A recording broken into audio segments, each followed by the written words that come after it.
এটা হচ্ছে শাক্কারপাড়া, ঘি দুধ, তারপর ইটস আ মহারাষ্ট্রিয়ান স্ন্যাক্স। একটু মিষ্টি হয়, হালকা মিষ্টি, খুব বেশি মিষ্টি না, কিন্তু খেতে কি ভালো যে হয়। আই এম অ্যাডিক্টেড টু ইট, আর আমি প্রচণ্ড মোটা হয়ে যাচ্ছি এগুলো খেয়ে। হ্যালো অ্যান্ড ওয়েলকাম টু ঘরে বাইরে উইথ অদিতি। বন্ধুরা, কেমন আছো তোমরা? আশা করছি তোমরা সকলে খুব খুব খুব ভালো আছো। বেশ কয়েকবার এগুলো আমি বাড়িতে নিজের জন্য বানিয়েছি, আর বানানোর সাথে সাথে পুরো ডাব্বা খালি। আর এইসব খাচ্ছি বলেই আমার চেহারার এই অবস্থা। ঠিক করেছি বাড়িতে এবার এগুলো বানানো বন্ধ করব। তবে আমার মেজারমেন্টে আজকের যে পার্টিকুলার ব্যাচটা বানিয়েছি, এটা আমি বানিয়েছি আমার মায়ের জন্য। এই যে এগুলোকে প্যাক করে এখন বেরিয়ে যাব মায়ের কাছে। দিদিকেও বললাম চলে আসতে, অনেক দিন দেখা হয়নি। আর আমার ভাইও এসেছে 7 দিনের জন্য। ছেলের পরীক্ষা, তাই ছেলেকে নিয়ে ব্যস্ত। ও বেরোতে পারছে না, তাই ওর সঙ্গেও দেখা করে আসবো। এই যে এই বক্সে ঢুকিয়ে নিয়েছি, আর এটাতে ঢোকাতে ঢোকাতেই একটা দুটো খেয়ে ফেলেছি। চলো এবার বেরোবো। আজকের সকালে যা প্রচণ্ড বৃষ্টি হয়েছিল, ভাবলাম মায়ের বাড়ির সামনে হয়তো জল জমে থাকবে। যাক, জমে থাকলেও এখন নেমে গেছে। দেখো কারা আছে। দেখো ব্লগার এসে গেছে, সে হ্যালো। যদি জিজ্ঞেস করছে বাবুর কি খবর রে, আমি যে বাবু ওখানে আছে, চল। বলতো আমিও পড়ে হয়েছি, আমার জন্য মাঝে মাঝে নিয়ে আসবি। এর নেক্সট লটটা তোর জন্য হবে, একটা ব্যাচে হচ্ছে। এই ব্যাচটা মায়ের। বাপ রে বাপ, সবুজ চুরি। তুই কি এক্সারসাইজ করছিস? ভাইকে অনেকদিন পর দেখলাম, আর দেখে খুব ভালো লাগলো। লাস্ট যা দেখেছিলাম তার থেকে অনেকটাই ফ্রেশ লাগছে। বোঝা যাচ্ছে নতুন জায়গা আর কাজ দুটোই স্যুট করেছে। একটু খেয়ে দেখো কিরকম। আমি বললাম ভালো করে ময়েম দে, আমার মার দাঁতগুলো একটু নড়বড়ে। মাকে কিন্তু ভালো লাগছে না দিদি? না, একটা তুমি একটা মুখে দাও, দেখো কেমন। এই দিদি, মা আর খাচ্ছে না, তুইও খাচ্ছিস না, খেয়ে দেখো।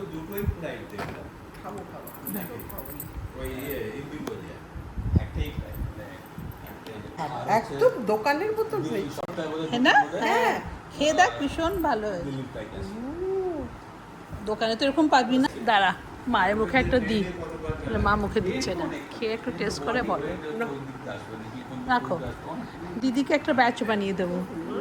এই যে এইগুলো সব কোথায় পাওয়া যায় বলতো? ওই মেলা টেলা হলে তখন পাওয়া যায় না, কিন্তু এরকম পাওয়া যাবে না। ঘিয়ে বানানো শাক্কারপাড়া, ঘি দিয়ে তুতুন বানিয়েছে এটা, কি ভালো বানিয়েছে, একদম দোকানের মতো।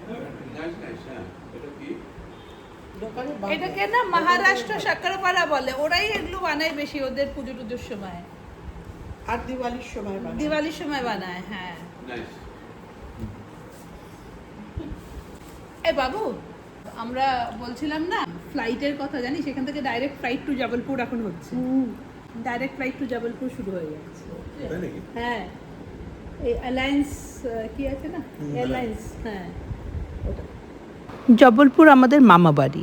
আমার ভাইয়ের, আমাদের সবার খুব ইচ্ছে মাকে একবার জবলপুর নিয়ে যাব।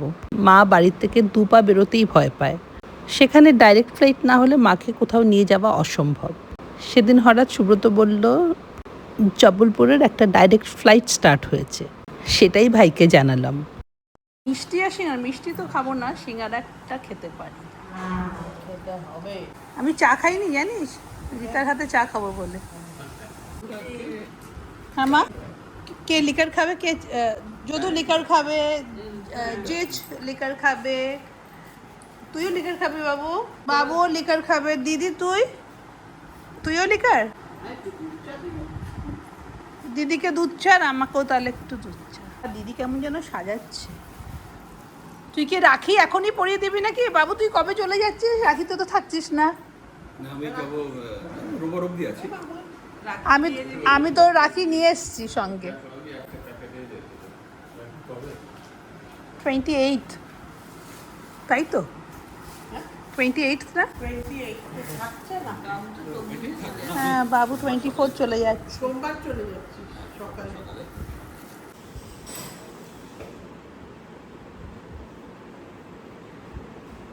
সিঙ্গাটার অনেকক্ষণ ধরে ওয়েট করেছি যে খাবো না। সিঙ্গারাগুলো ভালো লাগে, ছোট ছোট সিঙ্গারা। ওদের ওখানে কি স্পেশাল খাবার পাবো ওখানে? এক্সপ্লোর করেনি এখন, কোনো স্পেশাল নেই। আচ্ছা এমনি সবই আছে, এমনি কিছু স্পেশাল কিছু তো হবে ওখানকার লোকাল স্পেশাল। হ্যাঁ আমাদের কেরালা যেরকম ছিল, গেলেই সবাইকে আমরা কেরালা চিকেন ফ্রাই খাও, মানে ওটা সত্যিই ভালো, কোকোনাট অয়েল দিয়ে ভাজতো, দারুণ খেতে। বারোটা অ্যান্ড চিকেন ফ্রাই, পোর্ক চা পাওয়া যায় চারিদিকে, মানে পোর্কের পোর্ক চাপ পাওয়া যায় বেশি পোর্কের সব কিছু আছে। তবে কি হচ্ছে এখন একটা স্টাডি নর্থ ইস্টে।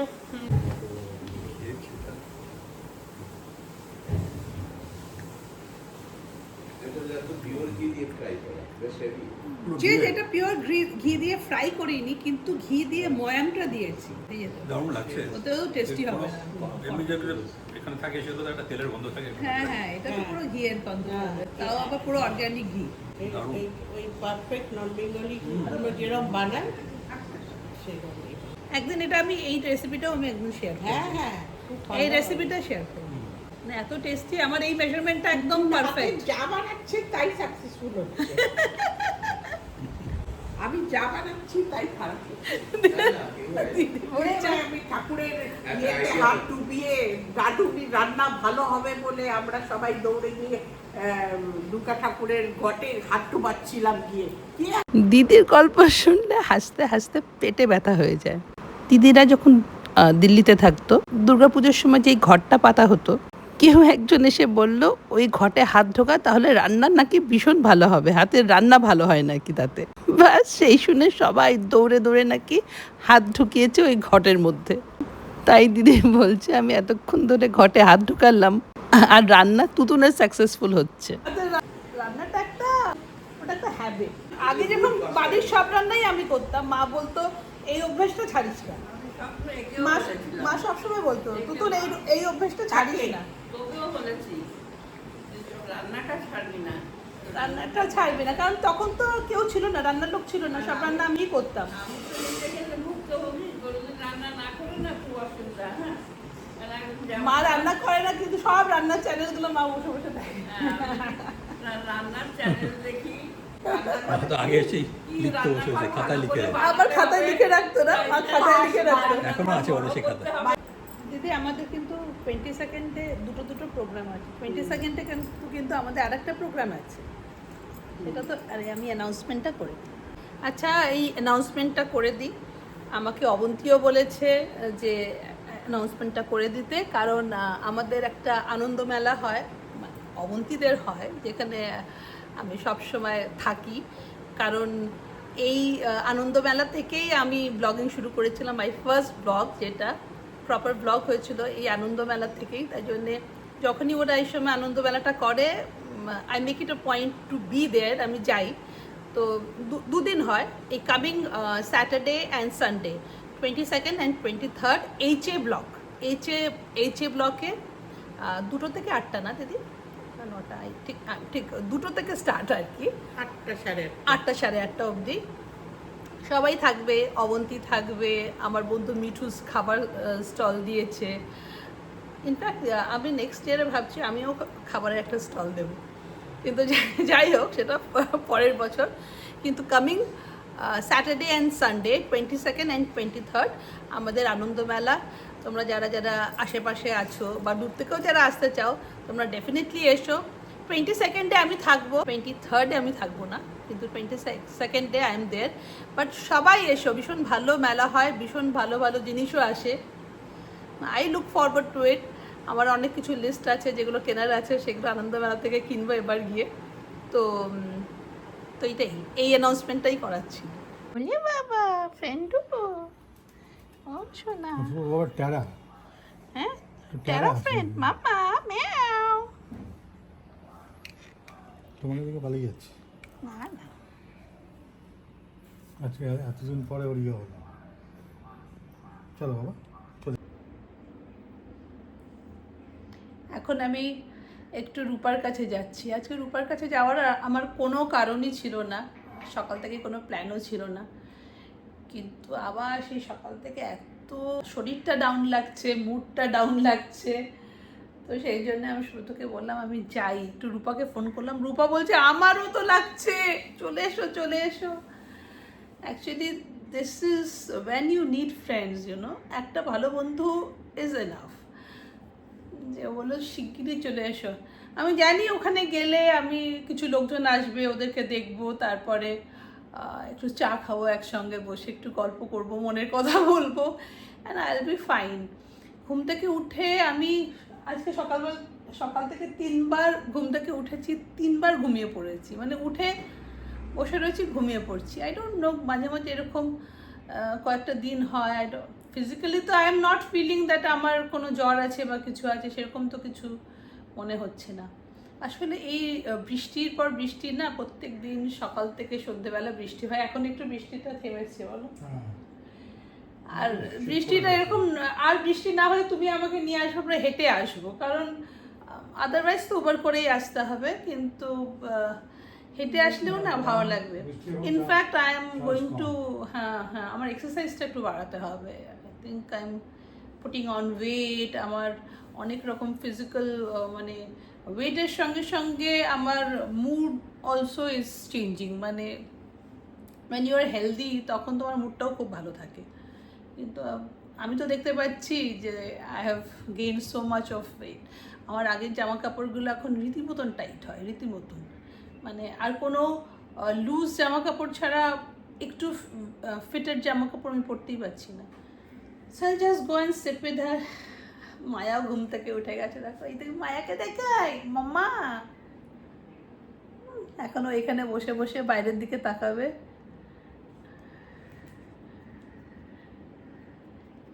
এই টাইমটা না বৃষ্টি পড়লে ওরও খুব খারাপ লাগে, কারণ ও এই জায়গাটায় বসে and she will look around, বাইরের দিকে সব তাকাবে, কুকুর বেড়াল পাখি সবাই সব কিছুর সঙ্গে ও কানেক্টেড থাকে। কিন্তু বৃষ্টি পড়লে ওকে ভেতরে রাখতে হয়, তখন ওরও মুডটা ভালো থাকে না।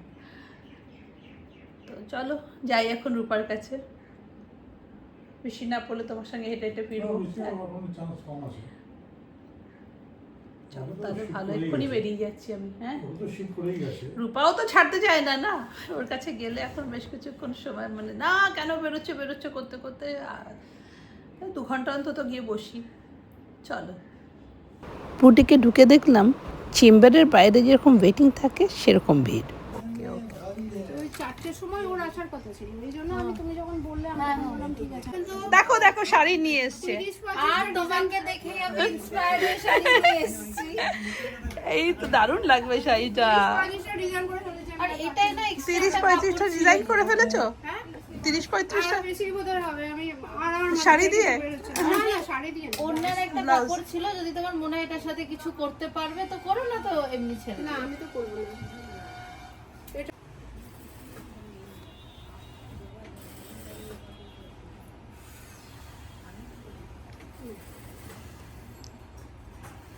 हो गया। ওই দেখো এটা একটা নতুন জিনিস এসছে, ফর্মাল। আর ফর্মাল এটা অ্যাকচুয়ালি কখনো না কখনো বাবাকে বোধহয় কেউ গিফট করেছিল। আমার কাছেও আছে তো সুব্রতরটা রে, পরেই ছিল সাফারির। আমার একটা খাটের তলে একটা এরকম পড়ে আছে কোট পিস, বানায়োনি। ও এটা বোধহয় প্যান্টের পিস, আমারটা বোধহয় পুরো সাফারি স্যুটের পিস। আর এটা না বানায়োনি। আরে ঠিক আছে, এসে গেছে আমার নজর এই দিকটা। এটা নিচে নিয়ের উপর থেকে স্লিট আছে, অনেকটা নিচে তাই ছিল তো 27 কতটা 27 আমার কিছু মনে ছিল না। কেউ করতে পারিস আমি এখন খুঁজছি একটা রেডিমেড ব্লাউজ। একটা শাড়ি নিয়েছিলাম আমি ওর কাছ থেকে গ্রে কালারের, তার জন্য একটা রেডিমেড ব্লাউজ খুঁজছি। এখানে আসলেই মনটা বেশ ভালো হয়ে যায়। কোথায় মন খারাপ চলে গেছে দেখো, এত লোকজন দেখছি, অথচ রূপার এত লোকজনের মধ্যে মন খারাপ করে। দেখো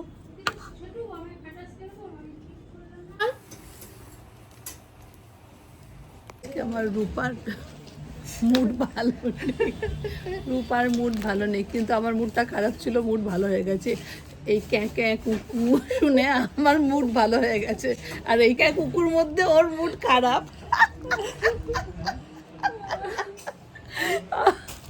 আমি যখন থেকে এসেছি মাই গড স্টাফ ম্যানেজমেন্ট সত্যি আমি তো পারবো না, মানে এত কাজ আর এতগুলো স্টাফ ম্যানেজ করা it's not a matter of joke. বাপরে বাপ, কি করে আচ্ছা তুমি মনে রাখো কি করে? তুমি নামও মনে রাখো? এর নাম মনে রাখতে হয় না, আমার তো নাম মনে রাখে কারণ আমার সব পুরনো কাস্টমার। না সেই জন্য নাম না, এই যেমন নীলাঞ্জনা বলে একজনকে বললাম না, হ্যাঁ হ্যাঁ হ্যাঁ তো তার চেহারাটা ও নতুন কাস্টমার, তোমারই হয়তো সাবস্ক্রাইবার হবে, আমি মনে করতে পারছি না তাকে। কিন্তু কি করে মনে রাখা নট পসিবল। কিন্তু তোমার বাকি যেমন যারা এরা যে এসেছিল এরা এদের তো আমি চিনি, এর বিয়ের জিনিস এখানে হয়েছে অনেকদিন ধরে আসে, ওর নাম ওর মায়ের নাম এগুলো আমার সব মনে আছে। ইভেন ওর বডি মেজারমেন্ট আমার মনীষারও বডি মেজারমেন্টও হ্যাঁ হ্যাঁ হ্যাঁ হ্যাঁ বডি মেজারমেন্ট মুখস্থ, কারণ যখন মেজারমেন্ট নিচ্ছিল মনীষও আবার বলছে তুমি রোগা হয়ে গেছো আর নেই, তোমার তো এটা ছিল না, তোমার একটু বেশি ছিল। সত্যি মেজারমেন্ট মুখস্থ তোমার রূপা, হ্যাটস অফ। এর মধ্যে আমি একটা ব্লাউজও দেখে নিলাম নিজের জন্য, আমার কাকিমার জন্য একটা শাড়িও নিলাম, একটা গিফটের শাড়ি সেটাও নিলাম। অনেকগুলো কাজ করেছি আমিও এর মধ্যে, আর আমি মোস্টলি আমি এনজয় করছি ওর ক্যাঁ ক্যাঁ কুক। আমি বললাম, আমি বাড়ি থেকে বলেই বেরিয়েছি আমার মুডটা ভীষণ লো, আমি যাচ্ছি রূপার কাছে, আমার মুড ঠিক হয়ে গেছে। রূপাকে দেখছি চেঁচাচ্ছে, ওকে আমাকে নিয়ে যেতে হবে কফি খাওয়াতে বা চা খাওয়াতে কোথাও একটা। চলো কফি ডেটে চলো। চলো চলো হ্যাঁ চলো, তোমাকে কফি খেতে চলো, আর পারছি না। সত্যি সবারই একটা ব্রেক দরকার, কিন্তু যাই বলো।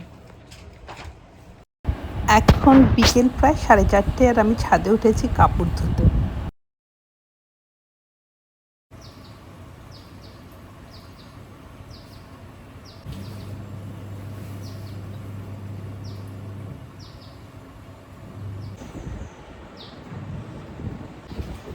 কালকে থেকে ব্লগটা শেষ করবো ভাবছি, কিন্তু শেষ করতে পারছি না। কালকে কি হয়েছে বলো তো, হঠাৎ সন্ধেবেলায় মিঠু এসে বললো বাড়ি যেতে হবে, এমার্জেন্সি ছিল, ওদের ওইসব টাকা পয়সা পাওয়ার ব্যাপার ছিল, আই হ্যাড টু লিভ হার।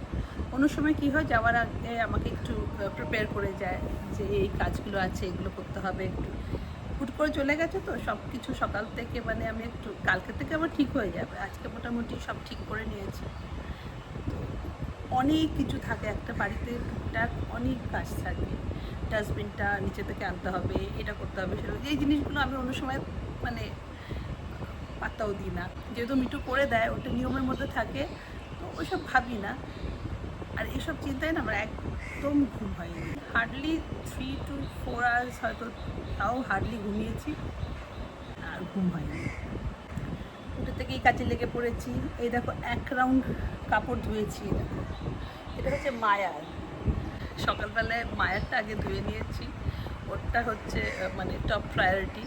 এখন এসেছি আমাদের জামা কাপড় ধুতে, অনেকগুলো কাপড় জমে গেছিলো, বেডশিট অ্যান্ড অল, তো ধুতেই হতো, আমি ভাবলাম যখন বাড়িতেই আছি ধুয়েও ফেলি। অনেকে বলে তোমরা 2 জন মানুষ, আর অনেকেই বলে তোমরা 2 জন মানুষ আর 4 জন লোক, আমাদের বাড়ির যা কাজ 2 জন লোক হলেই হয়ে যায়, কিন্তু এইসব ইমার্জেন্সির জন্যে I don't put all my eggs in one basket.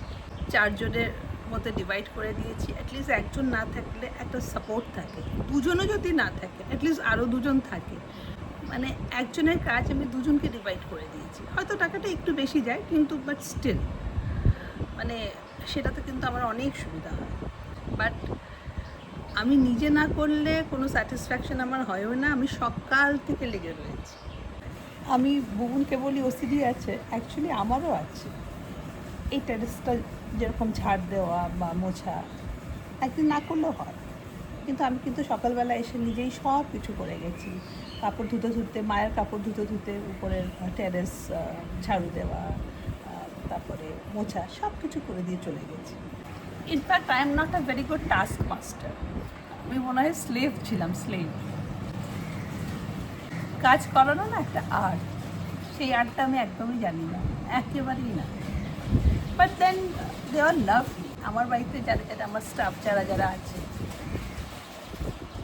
অনেক লম্বা পুরনো ওদের সঙ্গে relation, they have never left me, মানে কত তো নতুন বাড়ি এসছে, they would pay more, but আমার সঙ্গেই থেকেছে সবসময়। আমাকে তো they're like family, I take care of them and they take care of me. তো এরকমই একটা রিলেশন আমার সঙ্গে। না, ব্লগটা আর লম্বা করবো না, আজকে ব্লগটা এখানেই শেষ করছি। তোমাদের সঙ্গে দেখা হবে আবার একটা নতুন ব্লগে। Till then, bye bye and take care.